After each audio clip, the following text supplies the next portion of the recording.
और अभी बज गया है रात के 8 और हम सब लोग अब निकल रहे हैं घूमने जाने के लिए। मैं नहीं बना रही मैं नहीं बना रही भाई। आज के ब्लॉग की शुरुआत हो रही है दोपहर के 2 बजे से। हेलो एवरीवन, स्वागत है आप सबका। और यहाँ मेरे पति मुझे बोले हैं कि मैंने चाय बना के रखा है, और मुझे जाने के बाद पता चला कि वो मुझे बस ऐसे ही बहला के लेके गए हैं और चाय उन्होंने बनाया नहीं। उसके बाद मैंने बोला कि मैं नहीं बनाऊंगी चाय, फिर वो स्टार्ट किए बनाना। मुझे कुछ भी नहीं पता, आप बोल के लेके आए हैं कि नहीं। मैं चाय बना दिया हूँ चाय चाय बना दी हो तो बनाइए चाय दोपहर में।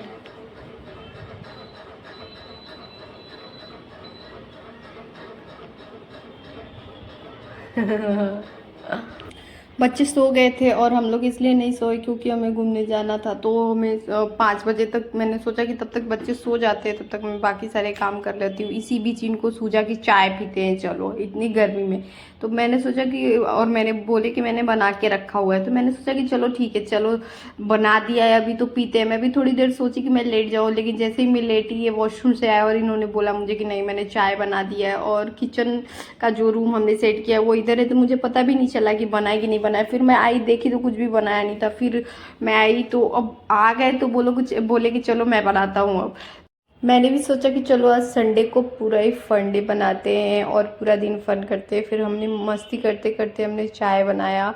और आवाज़ मैंने इसलिए यहाँ पे म्यूट कर दिया क्योंकि जहाँ हम लोग हैं ना वहाँ इतना नॉइज़, इतना शोर है ना, वो हमेशा गाड़ियों की आवाज़ आती रहती है। रूम में भी मैं नहीं कर पाती क्योंकि एक तो कूलर चल रहा होता है ऊपर से आगे वाले रूम के, तो और सामने है वो, तो वो रोड के साइड है, तो वो बिल्कुल और ज़्यादा आवाज़ आती रहती है बराबर में। इस चीज़ के लिए मैं बहुत परेशान हो जाती हूँ बाद में। बट जब मैं वॉइस ओवर भी करती हूँ उसके बाद भी गाड़ियों की आवाज़ ऐसे ही आती रहती है। फिर फुल मास्टर शेफ स्टाइल में इन्होंने चाय बनाना स्टार्ट किया और एक नया ट्विस्ट डाला उसमें कि चाय में उन्होंने कॉफ़ी ऐड कर दी। फिर वो चले गए थे बच्चे, मेरी छोटी वाली बेटी आदू के लिए दूध भरने के लिए। वो इतना ध्यान रखते, लगता है मुझसे भी ज़्यादा ध्यान रखते वो बच्चों को। और देखिए बच्चे यहाँ पे सो रहे हैं और हम दोनों लोग लगे हुए हैं अपना। फिर उन्होंने यहाँ पे उसकी दूध की बॉटल भरी और फिर मैं बोली कि मैं बैठती हूँ सोफे पे, तब तक आप उसको दूध दे के आइए। इतना वो अपने बच्चों को इतना ज़्यादा प्यार करते, इतना ज़्यादा मानते, उनका काम करने में उनको इतना अच्छा लगता है।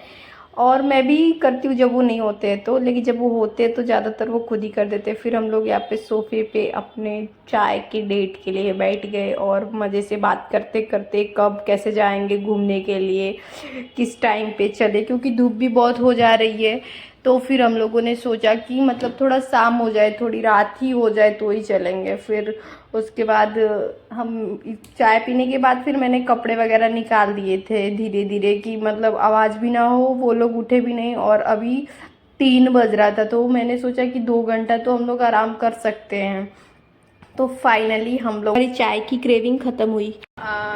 और अभी बज गया है रात के 8 और हम सब लोग अब निकल रहे हैं घूमने जाने के लिए। और मैं फटाफट से नहा के रेडी हो गई हूँ।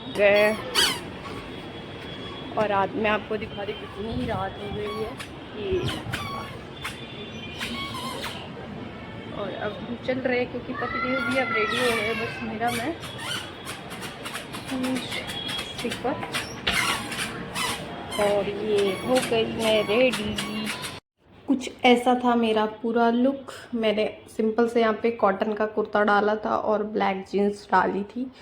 और अब हमें निकलना था क्योंकि ऑलरेडी हमें बहुत लेट हो चुका था और हम किसी घूमने की जगह पे नहीं जा रहे थे। मेरा जब भी मतलब निकलने का कोई प्लान होता है तो हम सोचते किसी मंदिर जाते, क्योंकि घूमने की जगह कहाँ ही लेके जाएंगे बच्चों को। अगर ज़्यादा घूमना खेलना रहता है उनको तो हम लोग पार्क लेके जाते हैं।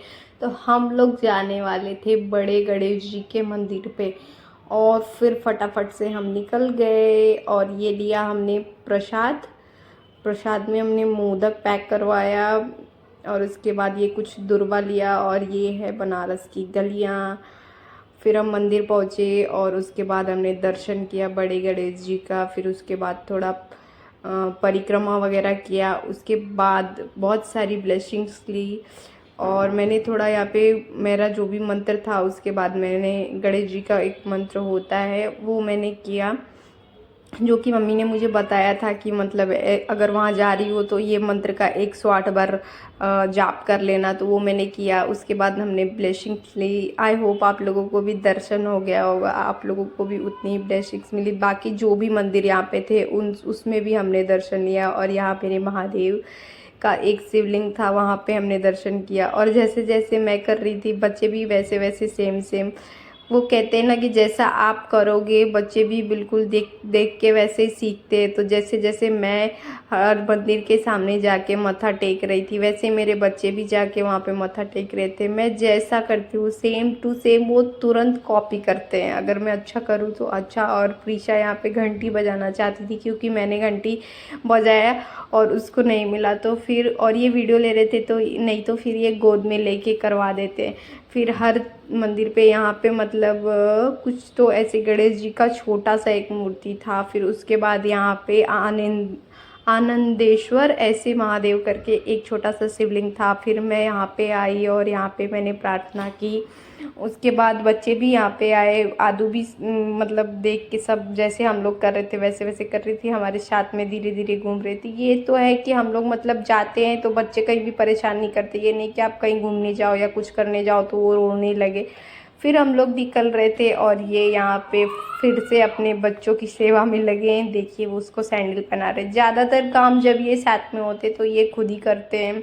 और ये है बनारस का कुछ छोटा मोटा व्यू जो यहाँ का होगा। मुझे खुद नहीं पता ये कौन सा पॉइंट है, लेकिन ये इस टाइम जहाँ हम लोग हैं ये मैदागिन है।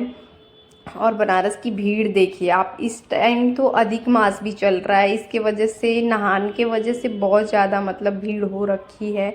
मैं जहाँ हूँ यहाँ से बाबा विश्वनाथ का मंदिर भी बहुत ज़्यादा दूर नहीं है, 10-15 मिनट के डिस्टेंस पे होगा। फिर हम आ गए घर। सबसे पहले हमने प्रसाद खाया हाथ मुँह धुलने के बाद। उसके बाद सबने कपड़े वगैरह चेंज किया। मिलते हैं नेक्स्ट ब्लॉग में, तब तक के लिए बाय बाय।